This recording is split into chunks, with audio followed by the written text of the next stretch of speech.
Today we're in the Coffee Groove Cafe in Valencia, in Dumaguete, in the Philippines, talking to Kirk Morris, who's from New York, brought his family up in New Jersey, and he's going to tell us his story. Kirk, over to you. My story. In 1968, I was a very, very fortunate young man to have received a grant from the Ford Foundation to study theater at the Arena Stage in Washington, D.C. At that point in time, the Arena Stage was probably known as the best regional theater in the U.S. That first year I was there, we ended up doing The Great White Hope with James Earl Jones, who is famous for his voice and Star Wars. His co-star was Jane Alexander, who went on to become the chairman of the National Endowment of the Arts. Very, very fortunate young man, just an extraordinary play, an extraordinary introduction to theater and life. Consequently, I lived, because I was in Washington, D.C., I went through the assassination of Martin Luther King and the subsequent assassination of Robert Kennedy, leaving for New York City the day following Kennedy's assassination. An extraordinary time, an extraordinary place, extraordinary people. I arrived in New York City, not sure what I was going to do. I ended up the next number of years being the top production electrician off-Broadway, New York City, doing anywhere up to 75 shows. So you've switched from studying theater to becoming an electrician. So. Well, being a production electrician. I mean, studying theater as an intern at the Arena Stage, you're doing stage management, you're doing design, you're doing costuming, you're doing every element of the theater. When you go to New York City, you don't have an opportunity to choose what you want to do. But as Ed Sheeran, who is the director, who was the creator of Law and Order for 10, 12 years, said to me very early on, he said, Kirk, don't ever expect to do anything in this career, in this profession until you've been in it for 10 years. In the meantime, take every single job you can take, whether it's sweeping floors, whether it's taking tickets out of the box office, whatever it is, and surround yourself with the theater. My option was say, oh, okay, off-Broadway, I'm technically inclined, I can be an electrician, I can be a production electrician, I can hire crews, I can put it all together, and best of all, I was the best board operator in New York City for off-Broadway. So subsequently, the designers would come to me and say, Kirk, will you run the show until opening and then you can leave? Kirk, could you open this show for me? Oh, you only have to work a week after opening and then we'll hire a replacement for you. So I was never unemployed. I was always working, always working. Then the point came in time where a gentleman from Boston, Tom Field Associates, came to me and asked if he could come into New York City and work with me. And I said, sure. Tom was a lighting guy in Boston, had equipment, had rental. So we formed this association. I wanted to kind of get out. He wanted to kind of get in. So I ended up doing more production manager. But at that point in time, Woodstock happened. So what did we end up doing? Well, Chip Monk was our office mate. Chip Monk was the voice of Woodstock. Chip Monk was the guy who did all the lighting for Woodstock. So holy cow, what happens next? You're in New York City, you're doing theater, and then boom, there's Woodstock. Whoa, wow. So you went to Woodstock? I did everything. I was climbing the towers, I was getting wet. It was really a horrible experience. Expand on the doing everything at Woodstock. Well, I mean, nobody knew anything, so you had to do everything. You know? I didn't mean that. I meant the actual experience of Woodstock itself, not the technical lighting side. Well, I mean, the experience of Woodstock was you were so damn tired, you were working so hard, and you were working such long hours, we didn't have a good time. I mean, excuse me. Well, and then for 15 years subsequent to that, I did rock and roll, and I did touring, and, worked my ass off, and always worked, load in, do a show, load out, sleep, 4 hours, wake up and repeat. So you were effectively a roadie for a long time. Well, yeah, I mean, I was a roadie. I was more a production manager in charge of the production of a tour. However, back in 1972, I did the first international tour of Emerson Lake and Palmer, where we took the full production to Europe. It was everything, the sound, design, everything, which had never been done before. We brought it from the United States and we took it to Europe. Fully encompassed tour. So I toured But at that point, my drinking was becoming a problem. When did you start drinking, seriously? Well, seriously, I mean, when I was a teenager, I was the fall down drunk at the party. I mean, I was the guy who could never handle alcohol. I was always getting drunk. I was always blacking out as a teenager. So this is when you were still studying? Well, when I was still in high school, yeah. But at Arena, I slowed down because, again, the work is so intense and the work hours so long, you have very little time to socialize or do anything outside of the environment of work. But when I got to New York, I had much more time to myself, much more time to socialize, much more time to drink. But I was a solitary drinker. I'd go to the bar and I'd have my Jack Daniels and my beer or my tequila as a chaser. And I would leave the bar at 4 o'clock in the morning. I mean, and then I'd get up and go to work. But at that point, I was a functioning drunk. However, I got to a point where I was no longer a functioning drunk. I was a drunk. So I lost all my jobs. I lost my apartment. I lost my friends. I didn't have anything. I had a rental car, which I drove up 6th Avenue one night. I hit every single steam pylon along the way, was stopped and was arrested, spent the night in jail at the Tombs. Have you heard of the Tombs? Not a good place. It's not a good place. It doesn't exist anymore because it was so bad. So I spent the night at the Tombs. Next morning, Sorry, could you just expand a little bit on the Tombs? I'd never heard anything about it, and so probably a lot of other people back in my have. day was a notorious city jail. It's where everybody bad got sent. Murderers, rapists, everybody, and drunks. I was a drunk. So drunk in the cell, I had no clue who I was with, who I was sharing the cell with. I mean, it was a magical mystery tour. It was awful. So the next morning, I have a lawyer. Holy shit. No, I don't know what's going on. I don't know. He gets me off. He gets me out. I go home. Holy cow. Mother, I had lost my place to live, so now I'm staying on the couch at home. Mother, father, oh, Kirk, oh, God, Kirk. Subsequent to that, my mother, she was fed up with me. She was just done. You were just living with your mother? You didn't have your father there? Well, my father and mother, but my father was always working. My father worked for the New York Times, and I think that was the Pentagon Papers time. What was he doing there? He was an editor. So he was editing the very famous picture of Eddie Adams and the general shooting the soldier in Vietnam. Aye. My dad put that on the front page. The girl running down, having been napalmed, the young naked girl running down the road, burned horribly by napalm. My dad put that on the front page. Very iconic pictures now. Yeah, they're iconic, and they helped change the course of public opinion regarding the war in Vietnam. Vietnam was the first war that was seen visually. It was the first time that photographers could take pictures and they weren't subject to censorship. So the public was exposed to aspects of war that they'd never seen before. Anyway, so my father was doing that. He was very involved in his work. It was an intense period of time for him. So mostly I would only see him late at night or suffer the blows of an anguished father.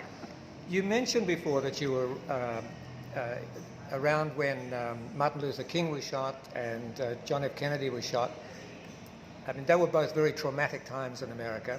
How would you relate them or compare them to what was happening during the Vietnam War? Well, they're the same thing. They're all part of the same thing. The protest had started, the peace movement, whatever you want to call it, the protest had started. But when King was assassinated in Washington, D.C., the reaction in the black community was pretty forceful. It was pretty violent. There was a lot of burning. There was a lot of violence. I mean, not in terms of people, but in terms of property. I mean, Martin Luther King was killed. I mean, holy cow, that's not insignificant. So the city, for the northeast section of the city was burning, and you could see these big clouds of smoke billowing up in the sky. You saw the National Guard setting up machine guns on the steps of the Capitol, of the U.S. Capitol. There were machine guns. So when I would drive home to Northeast Washington, where I lived peacefully, I would see all these troops on the street, and I would see these machine guns set up on the steps of the Capitol.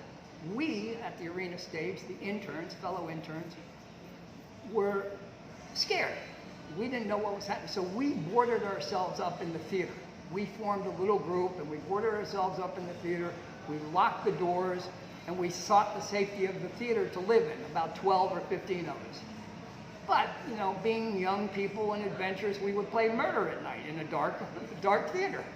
You know, having murder, murder, murder. So we entertained ourselves. At any rate, I got to the point where I was such a drunk, I lost everything. My mother was fed up. The guys in Boston who I had once formed a business relationship with offered me a job. The only job I was offered. The job was working in the shop, painting electrical instruments, pulling cable for electrical, doing the scummiest of jobs you could possibly find. That was the condition. I had to be at the bottom. I had to grovel. And they made me grovel. This was a big come down from where you were before. Well, I was on top. You know, I had started this company, and now I'm groveling. You know, I'm painting. I'm doing all the shit work they offer me, and that's all they would give me, the shit work to do. I couldn't go out on the road. I couldn't work on a show. I couldn't leave the shop. Do you feel as though you could have handled more responsibility at that time? At that point, no. No. This is, So this is precisely what I should have done, and precisely the way I should have been handled. I should have been humbled and humiliated. Which is what they were doing. Well, not intentionally, but you know, when you're here and you go there, I mean, you know, it's to yourself, your personal esteem. And of course, when you're drunk, you have no esteem. You know, you're empty. You have nothing. So I worked for about my mother gave me the $20 checks, and I left for Boston in September of 1975. I had my last drink June 4th, I remember, June 4th, 1976. My first social event was New York City with my parents on the balcony watching the big ships coming up the Hudson River. I'm terrified because everybody has their cocktail. And me, only a few weeks recovered, and I'm scared shitless. I mean, I'm scared. Were you going through AA? Were you doing the 12 No, I steps? just did this cold turkey. For the year that I ended up in Boston, until I actually took my last drink in June, I would go to the bar every night with the guys. Every night, drinking club soda and lime. So they're tooting up, and they're getting drunk, they're getting high, they're having a good old time, they're laughing. I'm sitting there going, let me have another club soda, let me have another club soda. I was guzzling club sodas. I mean, I'd have 5 or 6 a night.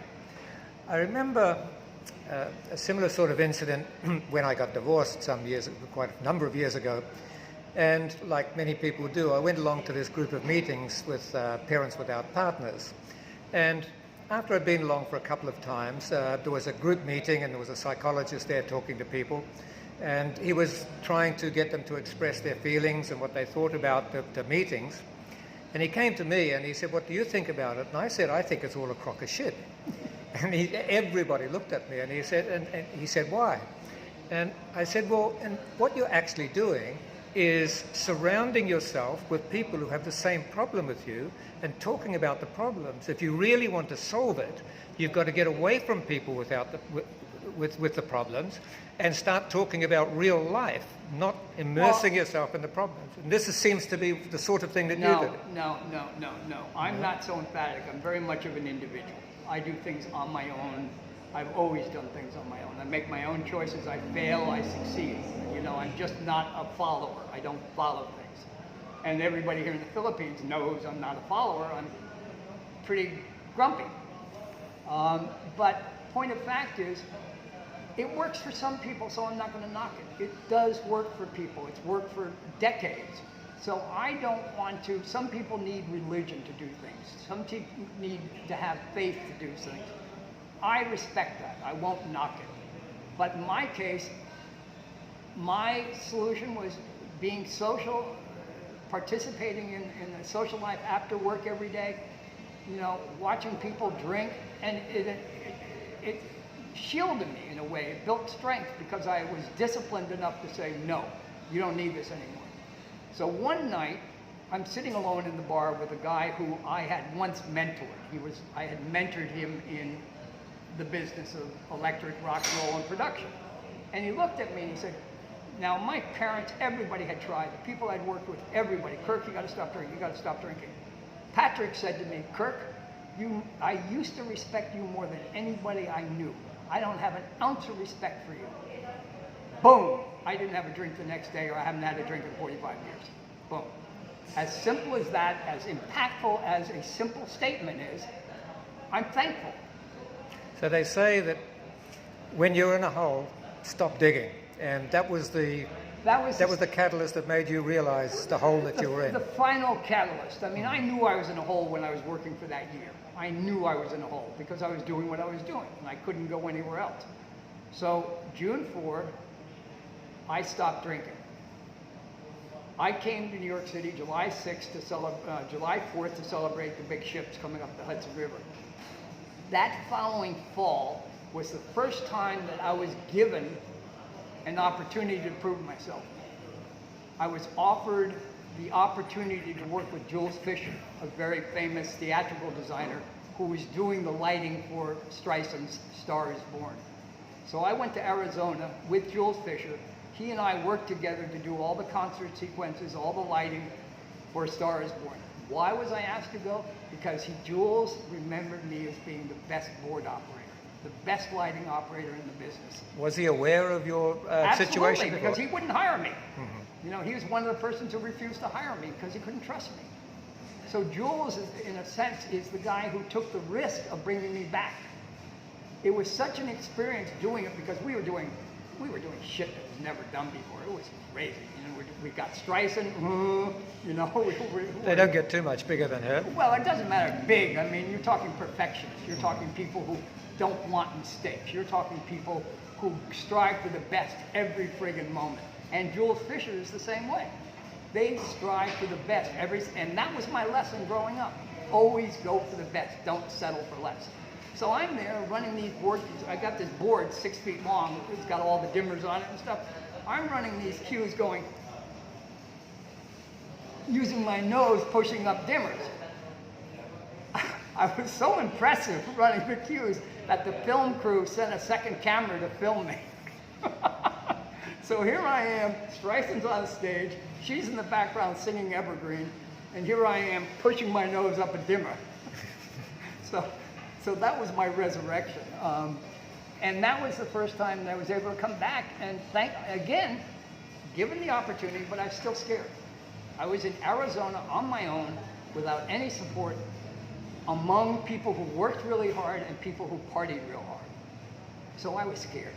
I was scared. And thankfully, I made the right choices. Scared because you might fall off the. Yeah, because I'd relapse. I mean, I'd only been clean for a couple, 3 months. So you were aware that if you started drinking again, you wouldn't be able to stop. I was aware I'd be dead. The choice is that conscious. I mean, at that point, you know you're going to live or you're going to die. I was going to die if I started drinking again. It's simple. And you mentioned one time to me about when your mother finally tossed you out, how she did it. Would you like to explain that? Well, she simply sat me down. She inquired about where I used to work, and they said, yes, we'll take Kirk back, which is in Boston, 250 miles away from home. And she said, nothing. You get nothing from us. I'm giving you 6 checks, post-dated, weekly. So that's what, 6 times 12 weeks? $20. That's what I had to live on. And I had to make a living. $20 a week. $20 a week. In New York City? No, in Boston. In Boston. Because I was going to be in Boston. But she checked out how much a room was and knew I was going to make X number of dollars. So she knew I could survive if I stuck to it. If I didn't stick to it, I was dead. This is what you might call tough love. Well, I mean, very much tough love, but that was my mother. My mother was the greatest lover in the world. She died of cancer, the bravest death I've ever experienced of anyone. Never had a negative thought during the entire... She raised me as a single mother, my brother and myself, until she remarried when I was 13 years old. So her giving me those checks, I would expect her to do it. And I would expect her to do her being so tough and so hard and yet so loving. How has that affected your life since? I mean, that sort of tough love, is it? Well, has it raised your expectations of what you think about other people? No. it's taught me to be more generous of other people, but react to foolhardiness, which I won't tolerate. I have traveled the world. I've been very fortunate to have traveled and worked across the world, and I have found that that's with the rock and roll and doing other when you are working on the road. Yeah, you know, all over the world. I mean, there isn't a place. I don't think there's virtually not a place I haven't been. Even Antarctica and either, you know. Do you have any special stories about that? Well, you know, going to Barcelona with Emerson Lake and Palmer in the Olympus Stadium, having to rig the show from the top of a fire ladder, and the last rung of the fire ladder, and you're hungover because you just flew in from Liverpool, and I mean hungover. But the only way you can get on the top of that ladder is by being hungover, and the ladder's going woo, woo, and you're pulling up a cable, woo, woo, and you're feeling, whoa, and the firemen are below, and you're going, oh, I can't get sick, I can't. And then you reach for the point, oh, I can't reach it. Down you go. They move the ladder a little bit, up you go. And this is on hangover. It's awful. Don't do it. How many times do you ever hear that? People have done amazing things, and they say the result of it is don't do it. I mean, holy cow.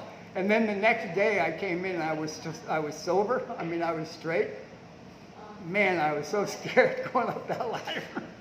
I mean, it was just a different experience. But I remember that now because now it's funny. Then it was deadly serious. I mean, I was in big trouble. I could have died doing that. It's amazing how we only really remember the good times. Well, no, those are bad times. I remember, but here's the difference. Even though they were bad times, they're very fond times. I would never, ever say I don't want to live that experience again. It taught me humility. I'm not very humble. It taught me humility. It taught me generosity. It taught me not to condemn. It taught me to be generous, and before you pass judgments on people, listen a little bit. Don't make assumptions about somebody who lives in the mountains not being smart. They build better houses than you do. You know, people traveling the world, I once sailed up the Nile River. And I say up because I went the wrong direction. And we're tacking like this. We're going across the Nile River. But on the islands in the middle of the Nile River are the livestock, the sheep, the cattle, the goats, and the children maintain them. So the children spend all day on the islands maintaining the stock for their family. Why are they on the islands? Because the water is swift, and the crocodiles and other carnivorous animals can't get to the livestock on the island. But we moored on an island to have some lunch, you know. And I had taken a big bag of candy, rock candy. And the kids are there, and they see me, and I'm a white guy, and I'm in my rugby shorts, you know, bare-chested, tan, black. And I'm with a Sudanese boatman. He doesn't speak English, I don't speak Sudanese, but we're on the Nile for 3 weeks together, right? I don't have to speak a language, we get along, right? He cooks, I cook, you know. Wonderful trip. But the kids immediately, without even talking to me, went and got a fishing pole, a bamboo rod, and they tied a t-shirt on top like a flag. And then they got me on the donkey. Then they handed me the flag. And holy cow, I was riding across the island with this troop of kids behind me singing and dancing. And I'm Don Quixote. I mean, holy cow. All because I was a drunk. End of story. All right, Kurt, well, we might leave it there. All right. Thank you very much for your contribution. You're welcome. I'm sure people will really enjoy listening to that. I'm sure, or call me a first-rate asshole. Thank you very much, Kurt.